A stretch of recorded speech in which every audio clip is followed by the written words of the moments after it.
Dəhşət deyə bilin. Soyuq dəmin ola, qripin ola, belin ağrıya, başlayasan dronlardan danışmağa.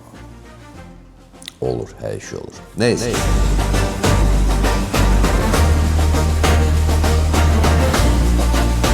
Azərbaycan şəxsiyyətinə salam, hər vaxtınız xeyirli olsun və dərhal da biz başlayan kimi Jarvis Talehin dediyi kimi mütləq sizdən nəyi xahiş edəcək? Abunə olun kanala və siz abunə olmaqla böyük bir plus qazanırsınız. Hansısa bir yeni məlumat olan kimi dərhal qabağınıza çıxacaq. Ona görə də zəhmət olmasa abunə olmağı yaddan çıxarmırsınız bizim kanala. İkinci bir tərəfdən elə dron tank mübarizəsində tank qalib gələ bilər. Yadınızda da ikinci bir part 2 video var idi. Həmin o videoda sonunda bir sual vermişdim. Söhbət gedirdi nədən? ZU-23 yadınızdadır. Görürsünüz onun təsvirini. Həmin o ZU-23 lülələrinin ağzında bir borular var idi beləcə, var daha doğrusu. Sual vermişdim ki, həmin o borular niyə görədir?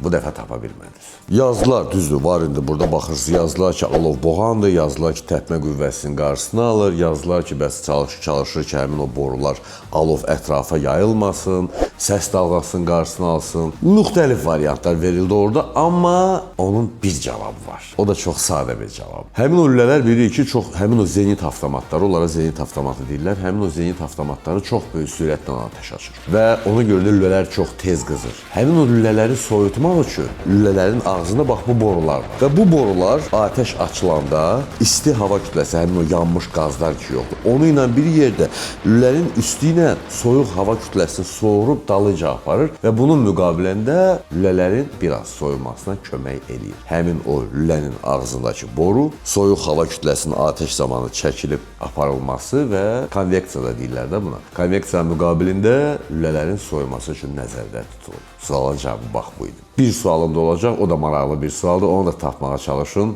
Mənə də maraqlı görüm, onu biləcəksiniz ya yox. Hələlik isə keçirik nəyə?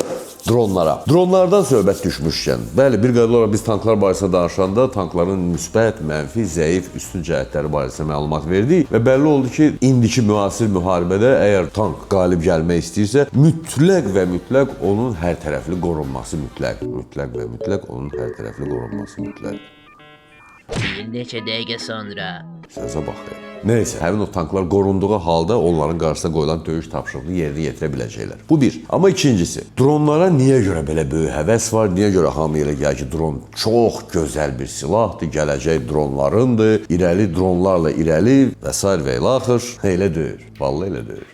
Deyim bu dəqiqə niyə? İş arasındadır ki, 20-ci ilin müharibəsində bəli, biz dronlardan çox gözəl istifadə elədik və düşmən bizim dronlarla mübarizəyə qəti hazır deyil. Onlar gözləmirdilər bizdən. İkinci bir tərəfdən biz dronların yaxşı işləməsi üçün düşmənin zenit raket komplekslərini və radar sistemlərini sıradan çıxartdıq. Başqa sözlə, havada nəzarəti tam ələ aldıq və bunun müqabilində bizim bayraktarlar, bizim haroplar, arbiterlər, itiqovanlar çox gözəl işləməyə başladılar. Amma yadınıza bir məqamı da salın. Müharibənin son günlərində biz Şuşanı təmizləməyə başlayanda dronlarımız işləmədi. Səbəb, bax burada müəyyən səbəblər var idi. Havanın əlverişsiz olması, düşmən tərəfdən radioelektron mübarizənin gücləndirilməsi bir sıra problemləri bizi üçün yaratdı. Və bundan da çıxış eləyərək artıq növbəti müharibələrdə hamı çox gözəl başa düşdü ki, əgər dronlarla biz mübarizə aparmaq istəyiriksə, mütləqdir ki, o dronlara qarşı hansısa bir variantlardan istifadə edək. Variantlardan biri və bəlkə də ən əsası radioelektron mübarizədir. Bəli, indi birdən deyə bilərsiniz ki, radioelektron mübarizə nə var ki, onu da vurursan və salam.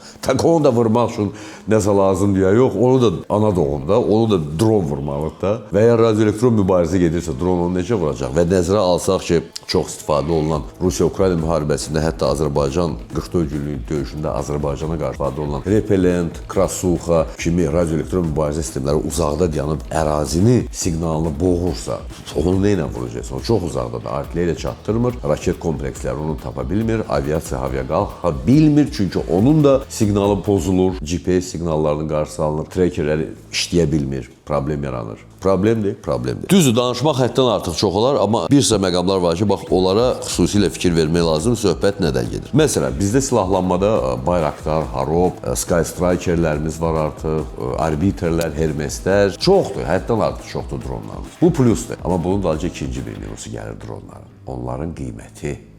Dron BPLA kim nə cür istəyir desin, ona kimsə olan hamısına bayraktar deyir, pilotsuz uçan aparatları Bir sıra pilotsuz uçan aparatları çox bahadır. Hətta onların qiyməti bir neçə milyon dollara belə gəlib çatır. Və belə olan halda həmin o pilotsuz uçan aparatlarını elə belə istifadə eləmək qətiyyən sərf eləmir. Mən misal üçün Bayraktarı götürək, çox bahalıdır. Harop heç də ucuz deyil. Hermes bahalıdır. Aerostar bahalıdır. Kəşfiyyatçı da olsa. Bahalıdırlar bunlar. Və Harop düzdür, nisbətən belə də ucuz sayıla bilər nisbətən. Amma heç də ucuz deyil. Və nə baş verir? Yavaş-yavaş artıq həmin o dronlarla bağlı nə etməyə başladılar? Balaca dronları götürürlər, onların altına hansısa bir döyüş sursatını bağlayırlar və onlarla sən yalnız öndə olan texnikanı vura bilərsən. Öndə olan texnikanı. Çünki balaca dron arxa cəbhəyə, bax bura çatdıra bilmir. Çünki onun uçuş məsafəsi imkan vermir ki, tankı öndədir, vura bilərsən. Amma arxada dayanan artilleriyanı və yaxud biraz da arxada dayanan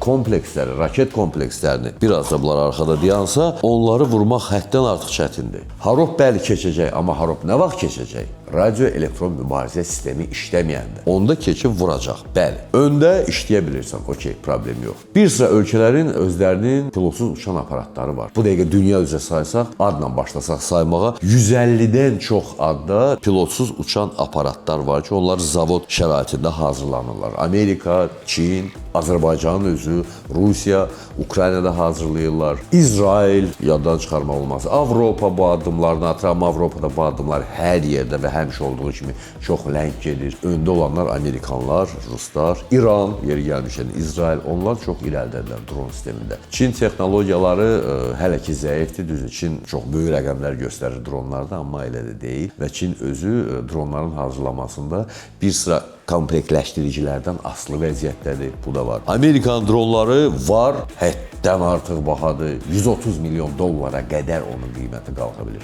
Amerikan bir sıra dronlar. Global Hawk və yaxud Reaper, Predator bu tip dronlar çox bahalıdır və eyni zamanda onların baha olması imkan vermir ki, onları sən döyüşdə istədiyin kimi istifadə edə biləsən. Və yaxud götürək Türkiyənin özü. Türkiyə böyük addımlarla addımlayır. Brejnevin sözü olmasın. Dron texnologiyasına. Bayraktar, Akıncı, Qızıl Alma və bir sıra adlarını çəkmədiyim texnologiya dronlar var ki, onlardan istifadə etmək mümkündür. Amma onlar da bahadır. Bizim silahlanmamızda var, amma bahadır. Və onlarda da müəyyən problem var. Söhbət də nə gedir? Onların özü də radioelektron mübarizə sistemlərinə qarşı elə də güclü müdafiə olunmur. Ən əsas silahdan söhbət gedir.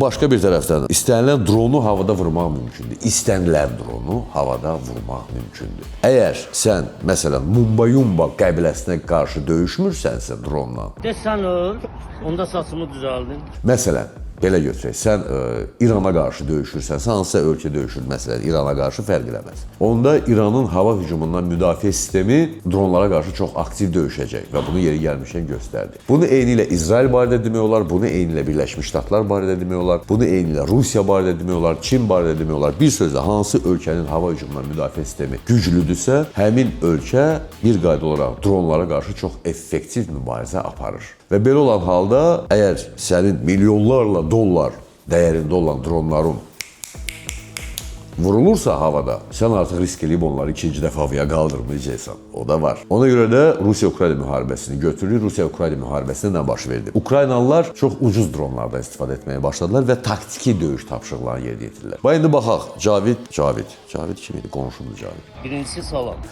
Salam Cavid. Talih Jarvis. Buyur, bu dron. Konkret olaraq bu dron üzərində baxırıq. Bu tip dronlar, söhbət konkret bu tip baxanda dərhal baxıb tanıyırıq, söhbət Bayraktarda gedir. Bayraktar özü bəli, sursat daşıya bilir.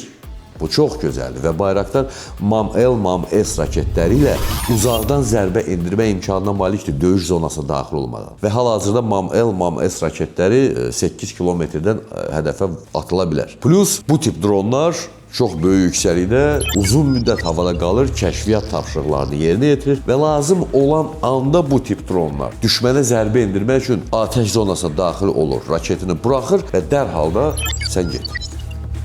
Aradan çıxır. Bu mümkündür, amma bu nə dərəcədə effektivdir? Müəyyən mənalarda effektiv sayıla bilər. Əgər düşmən radioelektron mübarizə sistemindən istifadə eləməsə aktiv Düşmən hələ də özünün zenit raket və zenit artilleriya komplekslərini qoruyub saxlaya bilibsə və düşmənin artıq sənin pilotsuz uçan aparatların barəsində tam kəşfiyyat məlumatı varsa, belə olan halda bəli, sən dronlarda çətinliklə istifadə edəcəksən, amma çətinliklə istifadə edəcəksən. Başqa bir ölkəni götürək. Məsələn, məlumatlar toplamışam və o barədə. İsrail aydın məsələdir ki, İsrailin normal dronları var. Orta məsafələrdə operativ döyüş tapşırıqlarını yerinə yetirə bilirlər. Düzdür, konkret olaraq İran-İsrail qarşıdurmasında bu döyüş tapşırıqlarını strateji saymaq olardı. Amma olardı sadəcə olaraq. Başqa bir tərəfdən bir sıra zərbə dronları, söhbət məhz İsrailin zərbə dronlarından gedir. Döyüş komplekti azdır. Kifayət qədər deyil. Misal üçün, türklərin Akıncısında 1 tonna yaxın və 1 tondan yuxarı döyüş komplekti var. Amerikanın istifadə elədiyi bir sıra döyüş dronlarında döyüş komplekti ton yarıma qədər gəlib çıxır. Bu artıq bombalardır, bu artıq lazerlə istifadə olunan raket sistemləridir, Hellfire'lardır, JDAM-lərdir. Bu tip sistemlərdir ki, bunlardan istifadə edə bilirlər. Ona görə də İsrailin özü də bu dəqiqə durmadan o istiqamətdə işləyir və çalışır ki, onların strateji nöqteyi nəzərdən imkanlarını daha da genişləndirsinlər. Və yaddan çıxarmayaq, bütün dronlar hava şəraitindən hələ də asılıdır. Rusiyaya gələk. Rusiyada Rusiya-Ukrayna müharibəsində Arlan, Lancet, Orion, Giran kimi kompleksləri var. Amma onlar belə. Durub deyəsən superdir yox. Lancet işləməyinə işləyir, amma yenə də ön xəttə işləyir. Uzaq xəttə zərbə edilə bilmir. Arlan kəşfiyyatçıdır. Giran adını dəyişmiş həmin o şahidlərdir ki, onların səsi hamını yuxudan durğuzur ki, mən gəlirəm. İranın o şahid 136-ları var. Səsdən deyir. Onları görmək belə lazım deyil və Giran da elə işləyir. Problemdir. Onları vurmaq bu dəqiqə çox asandır. Amma təsəvvür et ki, birdən-birə sən qiyməti ucuz olduğuna görə, ən əsas qiyməti ucuz olduğuna görə birdən-birə bir 150-200 ədəd Giranı havaya qaldırırsan və onlar durmadan sənin dalğa kimi gəlir. İstər-istəməz həmin o dronlardan bir neçəsi gəlib hədəfə çatacaq. Amma İran dronlarının zəifliyi nədədir? Onlar qeyri-dəqiqdir. Səsi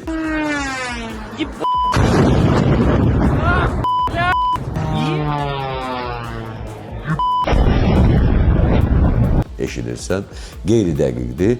Onları radioelektron mübarizə sistemi ilə 2x2-li söndürmək çox rahat söndürə bilirsən və buna görə də İran bir qayda olaraq öz dronlarında kütləviliyə üstünlük verir. Minusdur.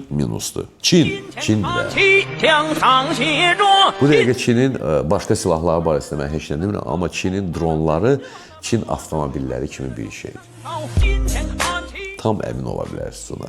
Səbəb dəqiqlik nisbidir. PVO, hava hücumundan müdafiə sistemi onları çox asanlıqla vura bilir, çünki onları görmək çox asandır. Çinin istifadə elədiyi dronları. İran barədə də danışdıq. Azərbaycanın özünün də istifadə etdiyi dronlar və özünün hazırladığı dronlar da var və müharibədə bu özünü göstərib. Amma mənim fikrimcə, bu dəqiqə subyektiv fikrimdir, Azərbaycan durmadan Rusiya-Ukrayna müharibəsinin təcrübəsini indi öyrənməlidir. Bizim öyrənməyə vaxtımız gəlib çatıb. Çünki bu dəqiqə görürük ki, balaca dronlar daha sərfəlidir. Əgər bizim üstümüzə hansısa bir X ölkə hücuma keçsə, biz həmin o X ölkənin sərhəd boyu, X ölkə deyəndə bilirsiniz də nəyi nəzərdə tuturam, kimləri nəzərdə tuturam. Sərhəd boyu hansı ölkələrin olduğunu nəzərə alaq və eyni zamanda nəzərə alaq ki, bu ölkələr çox yaxşı və heç də zəif olmayan hava hücumundan müdafiə sistemlərinə malikdirlər və təcrübələri də var yeri gəlmişkən. Və ona görə də belə ölkələrlə biz döyüşəndə daha çox xudmani, balaca və nisbətən ucuz olan dronlardan istifadə etməli olacağıq ki, ilk zərbə dalğasının qarşısını ala bilək. Tanklar, baterilər, BMP-lər,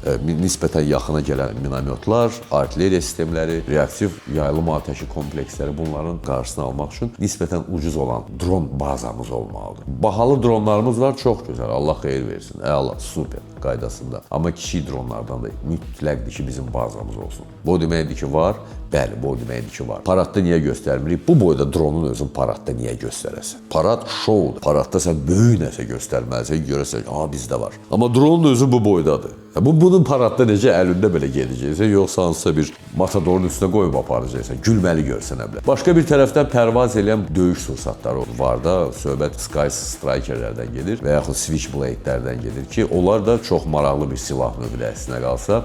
Onlar da artıq süni intellektlə inteqrasiya olunur deyənə, onlar özü müəyyən ərazidə pərvaz eləyir və pərvaz eləyəndə, pərvaz elədikcə özü hədəfi tapır, identifikasiyasını verir və özü gəlir həmin o hədəfə dəyir. Çox yaxşı bir variantdır və onların özü də almaq olar, elə də od qiymətlə deyil, onlardan da alıb istifadə eləmək mümkündür. Bir sözlə, bu dəqiqə biz üçün dronların varlığı çox vacib. Mən dronların ümumilikdə danışanda istər zəif, istərsə də güclü tərəflərini götürürəm. Bəli, sən dron döyüş taktikası tamamilə dəyişir və bu dəqiqə, məsələn, Rusiya dalğa ilə dronu göndərir. 100, 150, 200-ə qədər hətta çatdıra bilir. İsrail-İran müharibəsində İran həmin taktikadan istifadə elədi. İran yüzlərlə dronu İsrailin üstünə göndərdi və İsrailin hava hücumundan müdafiə sistemi çox çətinlik çəkirdi onları vurmağa. Və bu mümkün deyil əslində qalsa. Təsəvvürlə üstünə birdən-birə 300 hədəf gəlir. Hansı raketi çatdıracaqsan? Heç biri. Mümkün deyil. Sən də eyni anda 300 raketi buraxarsan havaya. Amma həmin o 300 raketin yerinə növbəti 300 raket hazır dayanmalıdır axı. Və dalğa gəlir, ikinci dalğa gəlir, üçüncü, dördüncü dalğa gəlir. Və bu dalğalar gəldikcə lazım olan raketlər sənin üstünə atılır. Dronlar sənin diqqətini yayındırır. Sən dronlara nişan alırsan, onlara üstünə raketləri buraxırsan, buraxmaya bilməzsən və hop, operativ taktiki raketlər gəldi sənin hədəflərini vurur. Və salam, sən getdin. Ona görə də dron artıq müasir müharibədə faktiki olaraq hər şey dəyişib. Və hal-hazırda müharibədə tank belə eləməlidir, BTR, BMP artilleriya belə eləməlidir. Bəli, eləməlidir, razıyam olan hamısıyla. Amma bu dəqiqə biz hamımız dron texnologiyalarını öyrənməliyik. Texnologiya öyrənməliyik. Rəqəmsal texnologiyadır bütün bunların hamısını. Həmin o dronun beynini yazmaq anlayışı var. Dron elə bilirsiniz ki, sadəcə olaraq FPV-ni gözünə keçirdi, oturdu, joysticklə oynadı. Xeyr. Onun beyni, onun proqramı, onun dili var ki, o yazılmalıdır. Çətindir, amma edilməlidir və bu mütləqdir. Və onun üçün də Azərbaycanda xüsusi texnologiyalar bazası yaradılmalı və bunun müqabilində biz özümüz, ola bilər, bəli, sən hansısa bir satış platformasından dronu alasan, 100 ədəd balaca dron alasan, onun periproşivka deyirlər də rus dilində. O texnoloqlar dərhal başa düşəcək mən nəyi nəzərdə tuturam. Onun beynini dəyişirsən, özünə uyğun olan formada ona beyin yazırsan. Jarvis qoymaz mənə yalan deyib. Səhv eləmirəmsə elə olur da, hə Jarvis? Jarvis sönüb standbydadır. Bax, belədir vəziyyət bu dəqiqə. Və ona görə də bu nöqteyi nəzərdən mütləqdir ki, biz ikinci, üçüncü, bilmirəm, müharibəmiz ola bilər, ola bilməz. Amma hər halda vəziyyət elədir ki, hər şey baş verə bilər. Ona görə də biz hər an nəyəsə hazır olmaq üçün həmin o təcrübədən mütləqdir ki, istifadə edə bilərik. Edə bilərikmi? Məncə edə bilərik. Və bu nöqteyi nəzərdən artıq faktiki olaraq 21-ci əsrin ikinci yarısının müharibələrinə, dron müharibələrinə hazır olmaq lazımdır. Çətindir, amma mütləq hazır olmaq lazımdır. Bir sözlə, dron üstünlüyü verir. Dronun çox böyük plusları var. Dron müharibənin taleyini həll edə bilər. Nüvə müharibəsi olmasa təbii ki. Amma bütün bunların hamısının arxasında ağıl, texnologiya və ən əsası pul. Göstərməyim reklamlar. Pul yanıb. Mütləqdir ki, sən ölçü olaraq pullu olasan ki, dron texnologiyalarına yiyələnə biləsən. Bax belə. Və sonda bir sual. Söhbət nədən gedir? Bu dəqiqə mən sizə göstərim. Maraqlıdır, əslində qalsa çox maraqlı bir sualdır. Məsələn, hamı tanıyır bunu. 2 ədəd avtomat maqazini. Kalaşnikovun maqazinləridir. Biri 7.62 kalibr üçün nəzərdə tutulub, biri 5.45 üçün nəzərdə tutulub. Bax, diqqətlə baxın. Bir şəkildə də görürsünüz, burada da göstərirəm. 7.62 üçün nəzərdə tutulan maqazin daha əyridir. Nəinki 5.45 kalibr üçün nəzərdə tutulan maqazin. Bir də 7.62 kalibr üçün nəzərdə tutulmuş maqazin daha əyridir. Nəinki 5.45 kalibr üçün nəzərdə tutulmuş maqazin. Niyə? 7.62 kalibr üçün nəzərdə tutulan maqazin daha əyridir. Hərçənd ki, hər ikisində 30 patron var. Sualın cavabını mütləq gözləyirəm sizdən, yazın və yenə də abunə olmaq yaddan çıxmasın. Çünki hər dəfə maraqlı mövzulara toxunacağım və artıq yavaş-yavaş toxunası bir mövzuda var. Söhbət yadınızdadırsa 12 günlük İsrail-İran müharibəsində. Bu müharibə deməzdim ona, münaqişəsindən gedir. Orada da bir sıra araşdırılmalı məqamlar var. Hələlik isə salamat qalın. Əsas oldu.